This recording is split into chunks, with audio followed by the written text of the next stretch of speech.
Olá, bem-vindos a 21 Trading Coach. Eles falam de Douglas Suchenski, apresentando o nosso tradicional informe semanal para divisas, válido para essa semana de 28 de abril a 2 de maio de 2014. Informe completamente patrocinado pela nossa aplicação, disponível nas versões Android e também para o seu smartphone. Pode fazer o download aí através do Google Play, também da Play Store ou App Store. E essa que está em sua tela é a nossa versão web, disponível aí para acessar com seu e-mail e uma senha. Vamos então com o nosso calendário econômico. Temos aqui uma segunda-feira bastante tranquila, com apenas uma notícia de alto impacto às 11 horário de Brasília, 11 am.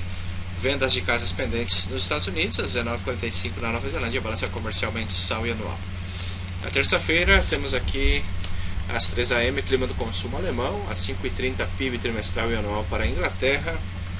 Às 10 temos composição do SP, preços de imóveis e também às 11 relatório sobre a confiança do consumidor para os Estados Unidos.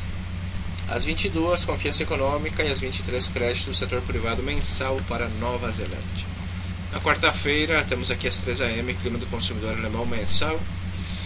Às 4 PIB espanhol, trimestral e anual. Às 4 também principais indicadores da Suíça, mudanças de desemprego e taxa de desemprego às 4,55 na Alemanha.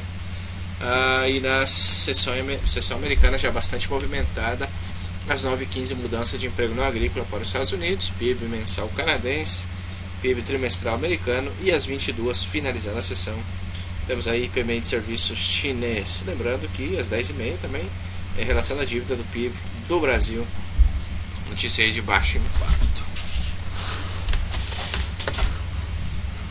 Seguimos. Na quinta-feira é feriado, 1º de maio, então vejam aí os principais países do mundo com feriado. Temos aí na Inglaterra algumas notícias. Às 5h30 am, PMI manufatureiro para a Inglaterra. Nos Estados Unidos às 9h30 gastos pessoais e consumo pessoal. Às 11 horas índice industrial também dos Estados Unidos. Essas as principais notícias. E finalizando a semana na sexta-feira, às 4h55 PMI de fabricação alemã, às 9h30 folhas de pagamento não agrícola americana, também taxa de desemprego naquele país. Muito bem, estas as principais notícias para esta semana. Muito bem, começando então aqui com o Standard & Poor's. Vamos com o Standard & Poor's, o S&P 500, vemos que chegou a essa importante zona de resistência nos 1.886 pontos, tentou fazer a ruptura novamente, não conseguiu. Aqui já tivemos 1, 2, 3, pelo menos 4 tentativas de ruptura. Obviamente que se fizer a ruptura, buscaremos um throwback com padrão de continuação altista acima dessa região. E em caso de que rompa, aí sim os 2.000 pontos deverão ser os seguintes objetivos. Porém, se mantém, né, nessa lateralidade, o que é mais provável, tendo em conta essa vela que fechou aí a semana anterior.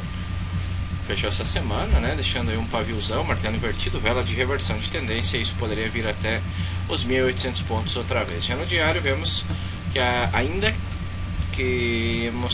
que tenha apresentado essas duas velas grandes aí de força vendedora, não deixa de ser um possível mínimo maior, é um fundo ascendente, ainda é um fundo ascendente. Agora veremos se terá forças realmente para fazer um topo ascendente. Caso que faça um topo descendente, seria aqui a oportunidade de buscar um contratendência na formação de um topo descendente. Obviamente que isso também pode seguir corrigindo, e os 1.800 pontos seriam o seguinte objetivo. No 4 horas, para buscar um contratendência, eu gostaria de um padrão abaixo da média móvel de 200, que nos levaria a pensar em continuação deste movimento baixista. Muito bem, vamos com o Nasdaq. O Nasdaq vemos que está muito mais claro essa vela aí, grande martelo invertido aí, um paviozão aí, também deixando o sinal de mudança de direção, ao menos parcial, pelo menos parcial. Não vamos afirmar que vai haver uma mudança de tendência já essa semana, que vai mudar tudo, não, isso aí, a tendência ainda continua totalmente bullish, e pode haver sim uma mudança de movimento, uma mudança de direção parcialmente. Aqui vemos que poderia ser um ombro, cabeça-ombro também, poderia estar formando o ombro direito. Obviamente que se romper aqui os 3.487, poderia vir até os 3.425 pontos, onde teria que testar e romper os 425 para seguir caindo. No diário sim vemos já um golfo de baixo, uma vela muito mais imponente. Tem o suporte aqui os 3.500 e logo média móvel de 200, nessa região dos 3.467, já veremos se nos dará alguma oportunidade por aqui.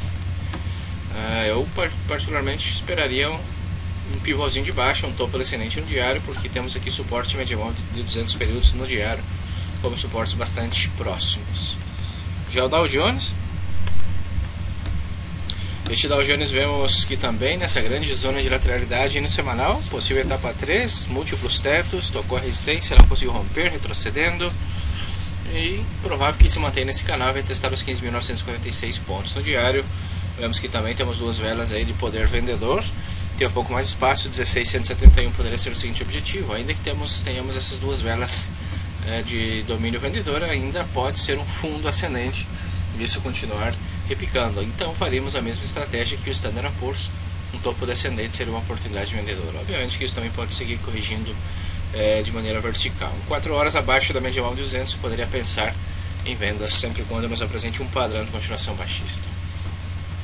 Já na Europa, vamos com o DAX 30, o índice de Frankfurt, esse sim mais debilitado. Vemos que também está em uma grande consolidação altista aqui no semanal, martelo invertido, vela aí de domínio vendedor, mudança de direção, deve fazer o teste aí dos 9.069 pontos. No diário temos aqui a correção profunda já, deve fazer a ruptura dos 372 para pensar em vendas. Em caso que o faça, eu acredito que virá até os 9.070 pontos, não sei se de maneira vertical, mas poderia vir a testar esses 9.070 pontos nesse DAX. Um seguinte máximo menor, pivô de baixa, B-formation abaixo da média móvel de 200, em 4 horas poderemos ser vendedores do DAX. Já em Paris, o K40, vemos que o K40 é a mesma situação, deixando aí, esse é um pivô de alta, é um fundo ascendente que está falhando, não conseguindo fazer um topo ascendente e se convertendo em um topo descendente. É um pivôzinho de alta falido, deixando o martelo invertido, cauda longa, pivôzão aí, paviozão, porém esperaria a ruptura. Um seguinte padrão de continuação baixista em 4 horas e 1 hora abaixo dos 4.373 poderia ser uma excelente oportunidade vendedora no K40. Abaixo da média em 4, pensamos em vendas no K40. Já o AUS 200, o índice australiano, este sim rompeu a zona de resistência no semanal com muita força, já faz novas máximas, pode ser aí um spike, um failure, sacudindo aí o mercado, tirando os compradores, e agora pode vir fortes correções. Veremos. Em caso que apresente um pivô de alta aqui, um pivôzinho de alta, você poderia avaliar alguma possibilidade de compra, já que o movimento está muito esticado. Vamos ter bastante cuidado, pois pode ser apenas o que conhecemos de truque, né? Sacude aqui os compradores, elimina os que rompem breakouts e logo volta e faz fortes correções. Já em Londres, o FTSE, este FTSE vemos que no semanal seria abaixo da resistência dos 6.655, se romper os 6.794, o seguinte objetivo. No diário, esperaria a ruptura aqui, inclusive dessa máxima aqui, pois aqui temos uma zona de closer bastante complicada, muito sujo. Esse Standard & Poor's realmente não está no seu melhor momento. Esses dois closer aqui realmente não me chamam a atenção para pensar em compras. De momento, nada a fazer por aqui. E finalizando com o índice Nikkei, o japonês, o Samurai. O índice japonês, vemos que no semanal também se mantém nessa lateralidade entre os 13.824 e os 14.900, pensando em compras apenas acima dos 15.000. E se você gosta de operar um canal, poderemos pensar em vendas até os 13.824 no diário. Temos aqui, ainda pode ser um fundo ascendente, porém tem zona fluida e deve vir até os 14.166 e romper os 13.900 próxima parada. De momento, não vemos nada interessante neste índice. Muito bem, esse é o nosso informe semanal para índices bursáteis. Sou o João Glasuchensky. Um abraço e fiquem com Deus. Bye bye.